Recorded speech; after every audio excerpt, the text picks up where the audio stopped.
Nie spodziewałem się, że jest aż tak źle. Zobaczyłem sporo śniętych ryb, sporo śmieci, sporo dziwnej piany, sporo przedziwnych kolorów, sporo przedziwnych zapachów, dziwnych obiektów, które leżą na dnie. Często byłem na granicy wytrwania, często byłem też na granicy strachu, ponieważ bardzo bałem się wpaść do wody, która często była przedziwnych zapachów i przedziwnych kolorów. Ten strach staram się przesuwać dalej. Chociażby w normalnym życiu nie bać się takich trywialnych rzeczy.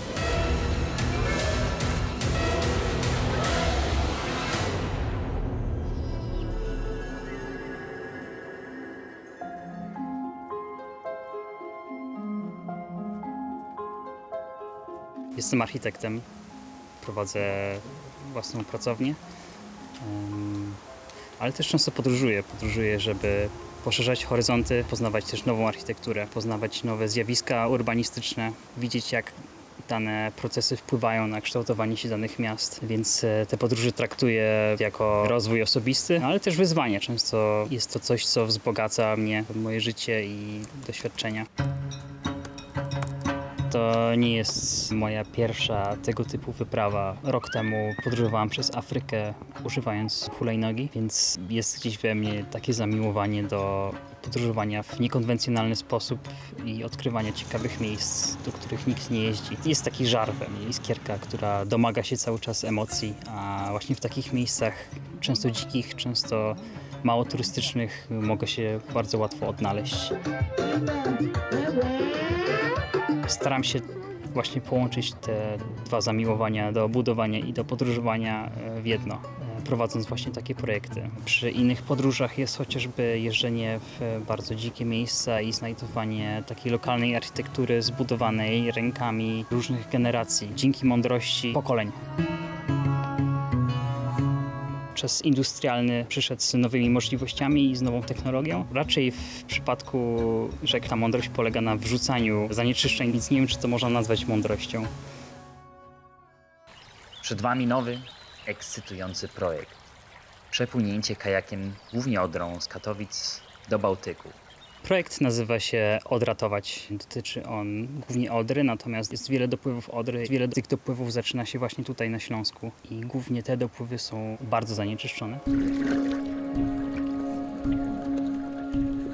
Ten projekt kiedyś się pojawił jako wyzwanie, kiedy przypadkowo buszując po mapach odkryłem, że spod mojego domu mogę dopłynąć do Morza Bałtyckiego. To był taki pierwszy pomysł, że wow, fajnie byłoby coś takiego zrobić. Rzeka się świeci, to dobrze, to znaczy, że ma prąd. Wyprawa Odratować trwała powyżej 3 tygodni, w zasadzie cały lipiec. Przepłynąłem około 850 km stąd do samej plaży w Świnoujściu, czyli do pierwszych fal Bałtyku.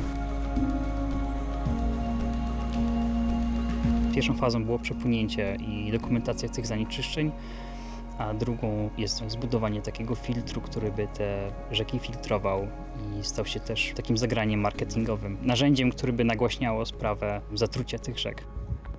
Na początku podróży był wiwat, bo wypływałem dosłownie stąd tą ślepiotką i otwierałem szampana, ale okazało się, że po pierwszych 5 minutach muszę cały czas przynosić packrafta, by móc przepłynąć dalej, czy chociażby przejść dalej, ponieważ ta rzeka jest tak wąska, więc wówczas przełączam się na taki tryb ultrasportowy i przetrwania.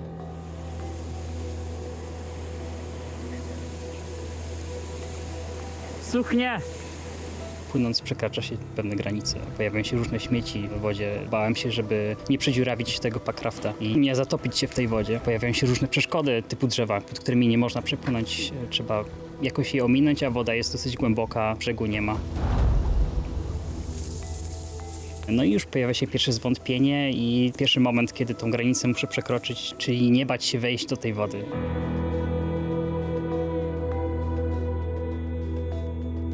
Często, gdy wiatr zwiewał mnie lub nie było żadnego prądu lub był okrutny żar, to wtedy zastanawiam się, Jezu, ile jeszcze? Więc wtedy zastanawiam się, ile jeszcze wytrzymam, ale wiedziałem, że do końca dopłynę. Natomiast czasami żałowałem po prostu tego wyboru, szczególnie, że jest to dosyć samotna wyprawa i często dosyć nudna. Odra jest niezwykle uregulowaną rzeką. Wszędzie wygląda bardzo podobnie. Spałem zazwyczaj w namiocie, który rozbijałem na brzegu, tam gdzie się zatrzymywałem, ponieważ nie da się do końca przewidzieć, dokąd dopłynie się danego dnia. Czasami wiatr jest zbyt mocny, czasami zatruwa się na przykład tą wodą, czasami pogoda jest bardzo zła, są burze i nie da się dalej płynąć.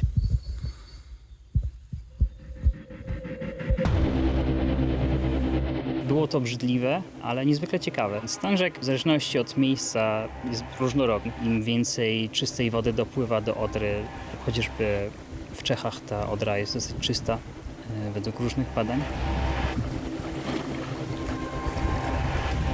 Ja zajmuję się głównie dokumentowaniem, fotografowaniem, opisywaniem. W zakresie merytorycznym pomagali mi eksperci. To nie ja oceniałem ten stan rzek, ja po prostu zostałem przeszkolony, jak je zbadać i gdzie je zbadać.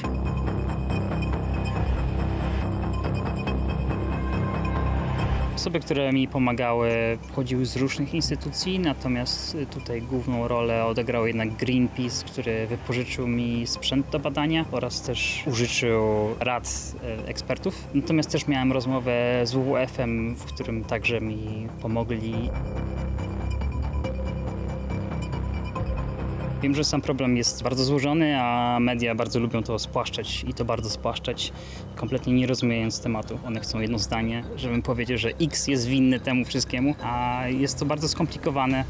Rzeczywistość nie jest czarno-biała. No nie da się tego ująć w jednym zdaniu, nawet dwóch czy trzech. Trzeba o tym bardzo dużo rozmawiać i zrozumieć, jak działa cały ekosystem. Projektem i płynącymi z niego wnioskami już dziś zainteresował się administrator dróg wodnych. Z wielką przyjemnością już teraz zapraszamy pana Jana na ewentualne spotkanie, w czasie którego mógłby wspólnie z nami podsumować efekty swojej wyprawy, swojej ekspedycji, podzielić się tym cennym dorobkiem. Reakcja z stron instytucji czy wód polskich była żadna.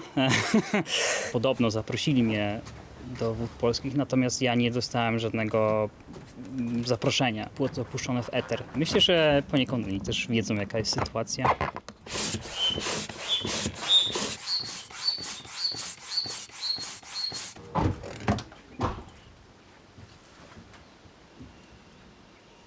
Po 2 miesiącach wracamy w miejsce rozpoczęcia wyprawy, czyli nad Kłodnicę. No ale zobaczymy, jak jest dzisiaj. Wybieram moje wdzianko, którego domyć się nie da po takich rzeczkach fajnych. Można się wygrzać. Natomiast chroni przed tym sypem w rzekach, w którym lepiej się nie zanurzyć.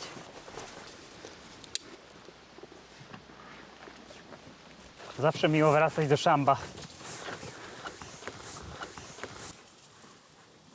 Wielokrotnie zastanawiałem się, czemu ja to sobie robię, ale nie znalazłem jeszcze odpowiedzi. Jakiś lew niewyżyty. Uj.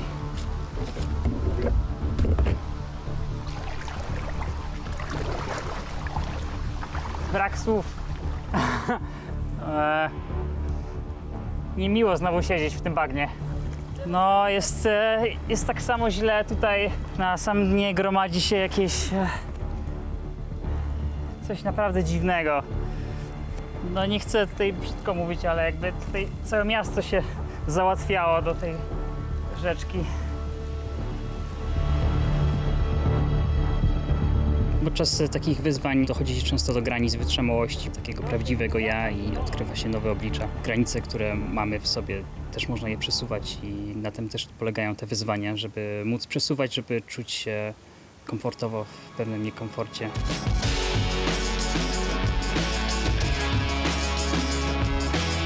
W tym projekcie nie chodziło o to, żeby pokazać rzeki za pomocą liczb, tylko za pomocą pewnych emocji. Kiedy ktoś widzi obraz mnie pływającego w tym szambie, dopiero wówczas zaczyna się zastanawiać nad jakością i stanem rzek polskich. Też nie jest tak, że ja po godzinach jestem zajawkowiczem, szambonurkiem. Nie lubię pływać w tym i nie chciałbym bardzo dalej w tym pływać. Było to jednorazowe. Ten projekt nie dotyczy tylko jakiegoś wyczynu spłynięcia największym zanieczyszczeniem. Tą wodą czasami podlewa się pola, czasami wdycha się tą wodę. W tej wodzie pływają ryby, które czasami się je. To wpływa na nas wszystkich, bo woda jest w zasadzie wszędzie.